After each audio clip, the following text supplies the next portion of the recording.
लोक रीति से आप जब तक लड़ोगे नहीं तब तक उसके आप सामना नहीं करोगे। और हम एक चीज जानते हैं कि विश्वास करिए लेकिन अंधविश्वास किसी पर मत करिए। मैं हूं या आप हो, जरूरी नहीं हम पंडित जी हैं, आचार्य जी हैं, सब बातें हैं, तो इसका मतलब ये नहीं कि आप हम पर अंधविश्वास करो।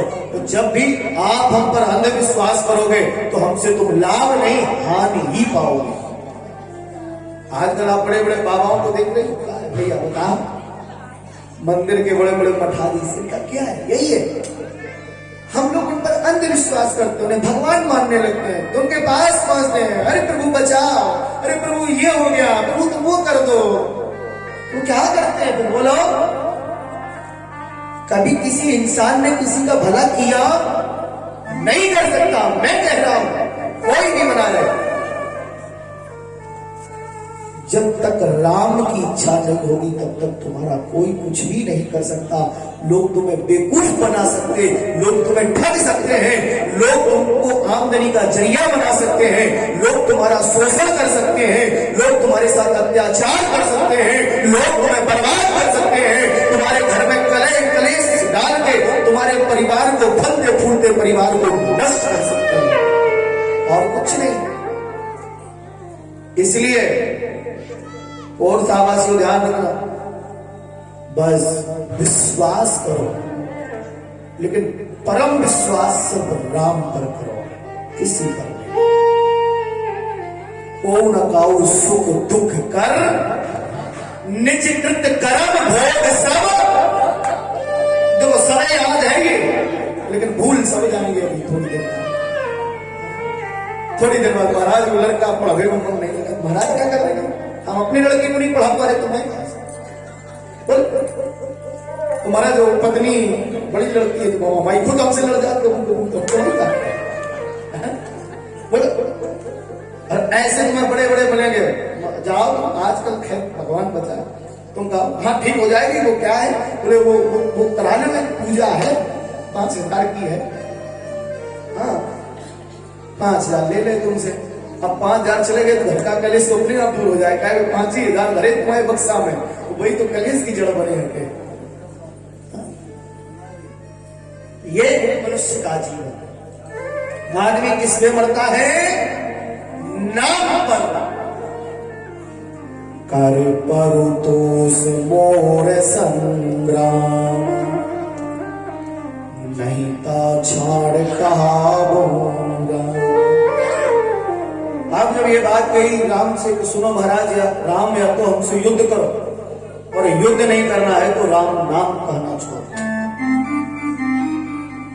राम जी सहज में खड़े हुए और कहा, महाराज सुनो, पहली बात ये है कि आप हमसे उम्र में बड़े, दूसरी बात यह है कि आप ब्राह्मण हो और हम क्षत्रिय। तो सुनो महाराज, पहली बात तो ये है, हम करें ब्राह्मणों की सेवा। क्षत्रियों, ठाकुरों, पोरसा वाले सुनो, ये तो आयला में है, परसों ही तक खिलाए हैं। हम करें ब्राह्मणों की सेवा, और स्वामी यह धर्म हमारा है, और स्वामी यह धर्म हमारा है, और हम झुके ब्राह्मणों के आगे, यह पहला धर्म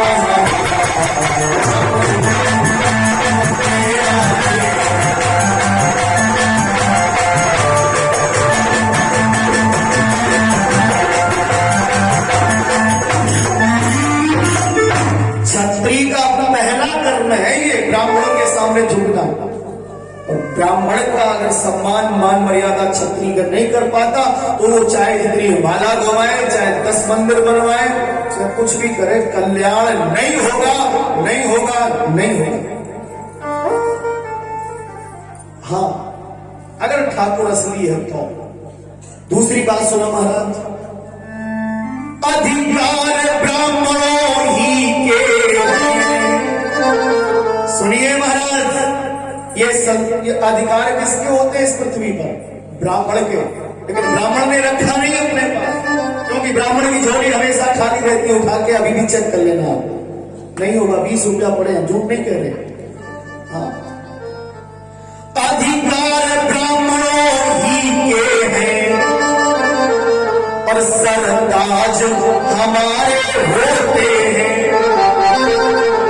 सरताज हमारे होते हैं, मुनिराज ब्राह्मणों द्वारा ही सब काम हमारे होते हैं।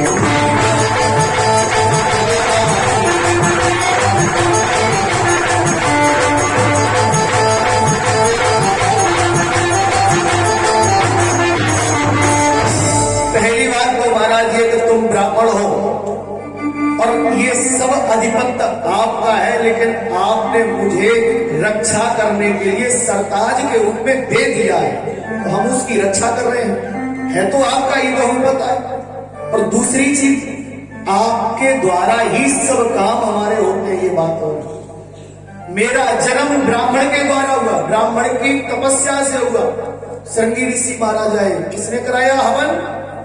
श्रृंगी ऋषि ने। बुलाया किसने? वशिष्ठ जी ने। अच्छा, सीता से नाता जब तोड़ा, आदेश किसने दिया? ब्राह्मण ने। यह कृपा ब्राह्मणों ही की है, गुणई प्रणाम मनई मन कीना। बोली यह कृपा ब्राह्मणों ही की है, और सीता से नाता जोड़ा है। अब एक ब्राह्मण कह रहा है युद्ध करो, और एक ब्राह्मण आदेश दे रहा है धनुष को तोड़ो, मैं क्या करूं?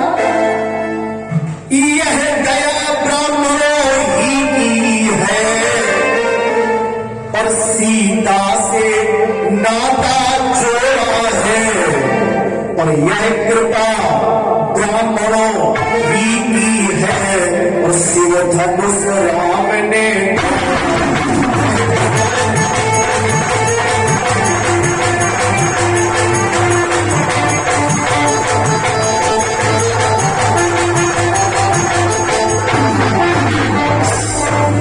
यह कृपा ब्राह्मणों ही की है। महाराज सब कुछ ब्राह्मणों की दया है, लेकिन सुनो एक बात और सुन लो। अब ब्राह्मण का हमने सब कुछ दे दिया, इतना सम्मान है ब्राह्मण का, इतना सम्मान है। तो एक बात और सुनो, हम सच्चाई कह रहे हैं। सच्चाई क्या है? देखो, एक ठाकुर को तुम जब तक उसे प्यार से बोलते रहो तो ठाकुर मर जाएगा, ये बात नोट करना। देखो, हमारी यूपी में ठाकुर कहा जाता है, तोमर साहब, सिकलवार सेंगर साहब नायक का है, मन तो सीधा चलता है ठाकुर साहब। और हम कहना को भी ठाकुर ही बोले, राम को भी ठाकुर ही बोले। अयोध्या में आप जाते हो तो वहां ठाकुर ही बोला जाता है। पर ठाकुर की आरती कियो कि नहीं? हाँ, तो बुरा ना मानियो। तो लेकिन चलो खैर, ठाकुर साहब कहते नहीं, पता नहीं नाराज हो जाओ, हमें तुमसे कुछ लेना है दक्षिणा। हाँ, तो स्वार्थ लाग करें सब प्रीति ठाकुर साहब, अब ठीक है। अच्छा, तोमर साहब, सिकरवार साहब, सेंगर साहब, पंडित जी महाराज, अब ठीक है, अब तो अब खुश, ठीक राम जी ने कहा महाराज सुनो, पहली बात ये, थोड़ी भौहें टेढ़ी की। राम जी ने खड़े हो गए, अभी पांव में पड़े थे, अब खड़े हुए, सर झुकाया, कहा सुनो महाराज, अभिमान प्रशंसा रोष नहीं। क्या कहा? अभिमान प्रशंसा रोष नहीं। और दूसरी बात ये कही महाराज, पहली बात तो ये है कि नाम के पीछे आप भाग रहे हो ना, तो नाम तो वैसे भी आपका हमसे बड़ा है।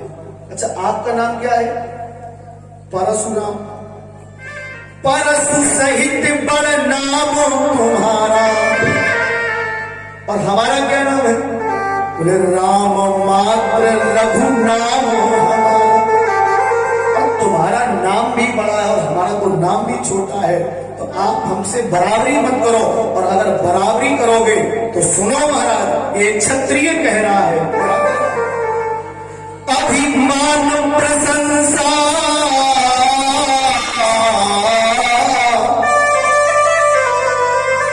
ये अभिमान में नहीं, प्रशंसा में नहीं, अपने स्वभाव से कह रहे हैं। क्या? अभिमान प्रशंसा रोष नहीं, और अपना स्वभाव कहते हैं हम, और अपना स्वभाव कहते हैं हम। और अत्यधिक छेड़ता है कोई तो मौन नहीं रहता।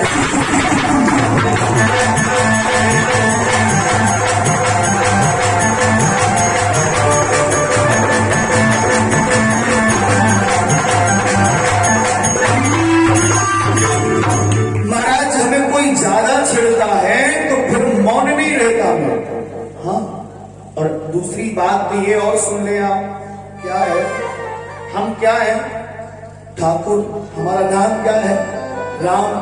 हमारा कुल कौन सा है? बोले रघुकुल, सूर्यवंशी ठाकुर है। तो बोले सुनो महाराज, रघुकुल का रक्त चुनौती। मैदान में कोई कह दे आ जाओ देख ले, तो बोले महाराज फिर चाहे कुछ भी हो जाए, मरना स्वीकार है, शहीद होना स्वीकार है, लेकिन पीठ दिखाना नहीं है। रघुकुल का रक्त चिनौती पर मध्य खोलने लगता है। क्या होता है? रघुकुल का रक्त चिनौती पर मध्य खोलने लगता है, और फिर महाकाल भी हो सम्मुख, उससे भी लड़ना।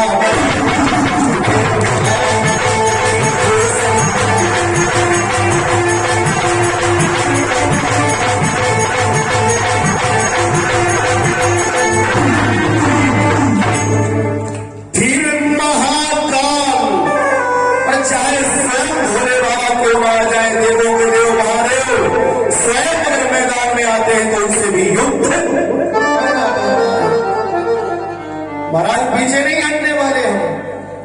अब जैसी राम जी ने ऐसे वचन कहे, अब परशुराम जी महाराज ने पहचान लिया, मन के पटल खुल गए। कहते हैं ना, उघरई विमल बिलोचन हिय के, मिटाए दोष दुख भाव रज नीके। क्या हुआ? अब जब ऐसी बातें हुई तो अब मन का जो वो था, तो वो मन में भाव जगा। बोले आहा, बाबा गोस्वामी जी कहते परशुराम जी के आंखों में अब थोड़ी सहजता आई। बोले बात तो बड़ी गंभीर कर दी है, अभी तक तो ये राम चरणों में पड़े थे, ये राम अभी सहज बोल रहा था, इसने बात कितनी बड़ी कह दी है। और आज तक हमसे किसी ने ऐसे बोला नहीं है। पर राम जी ने मर्यादा कहीं खंडित नहीं की है, समझ रहे हो? मर्यादा खंडित कहीं नहीं की। कि अब शब्द बोले हो, शब्दों के ही चैन कोष में सारी बातें रख दी। बोले महाराज स्वयं महाकाल, आप छोड़ो, आपसे युद्ध नहीं करना, अगर महाकाल भी आएगा तो उससे भी युद्ध कर जाऊंगा, क्योंकि राम के जीवन में सब जो भी है वो भोले बाबा है। लिंग था पितर विदवत पूजा, स्यो समान प्रिय मोहि न दूजा, शिव द्रोही मम भरत कहावा, सो कर वो सपने नहीं।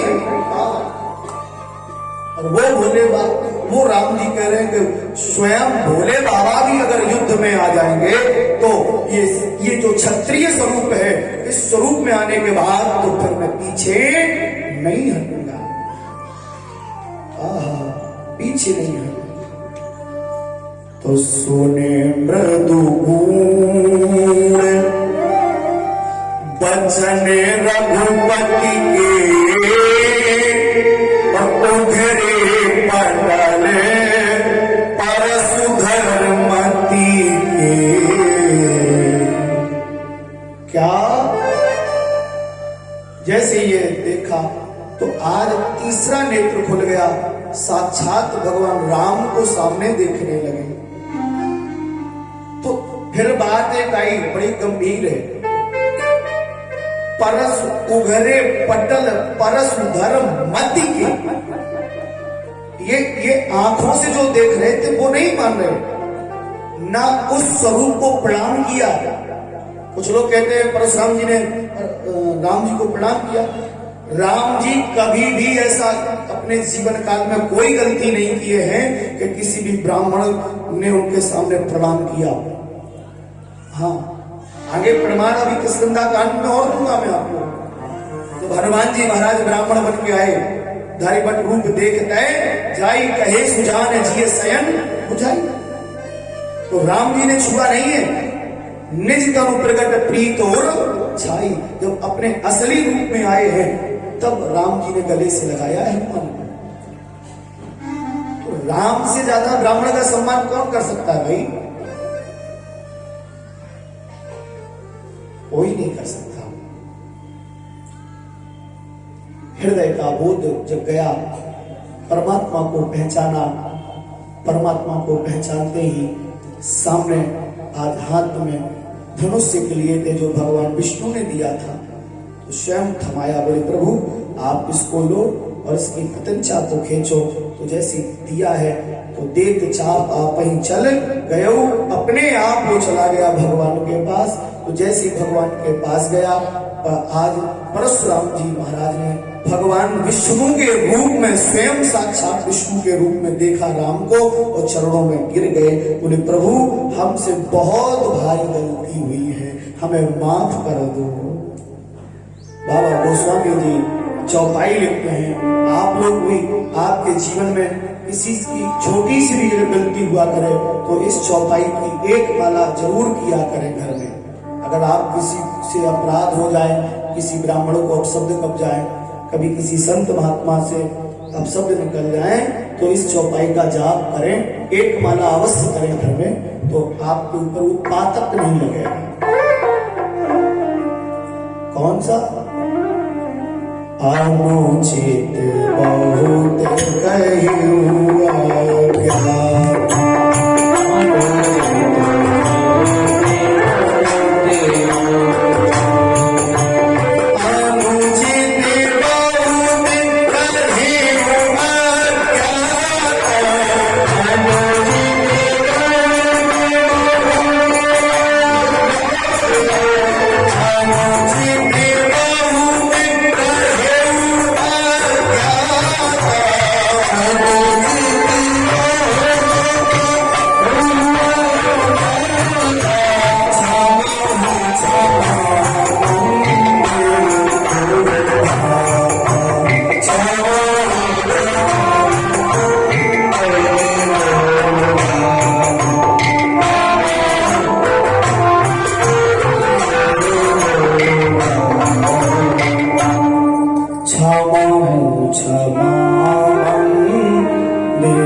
इससे आपको बहुत लाभ मिलेगा, इससे बहुत लाभ मिलेगा। प्रणाम किया। परशुराम जी महाराज सारे आयुध समर्पित करके आज आगे चले गए, वन की ओर चले गए। इधर ब्याह जैसे परशुराम जी महाराज गए, ब्याह की तैयारियां होने लगी। दूतों को अयोध्या भेजा गया। अयोध्या में जब दूत पहुंचे तो बारात का निमंत्रण सुना। दूतों ने राजा दशरथ को सुनाया, महाराज तुम्हारे बच्चे राम ने धनुष को तोड़ दिया है, राजा जनक की प्रतिज्ञा को पूरा किया है, तो आप अब बारात लेके आए और अपने बेटा और बहू को सादर वैदिक रीति से विवाह संपन्न करा के घर लाए।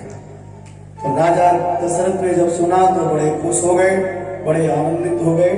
बारात चलाई और उधर से बारात आज मिथिला नगरी में आई। दोनों भैया और इधर दोनों भैया आपस में चारों भैया बड़े प्रेम भाव से मिले। फिर ब्याह का मुहूर्त निकाला गया तो राम जी का ब्याह सीता मैया के साथ किया गया।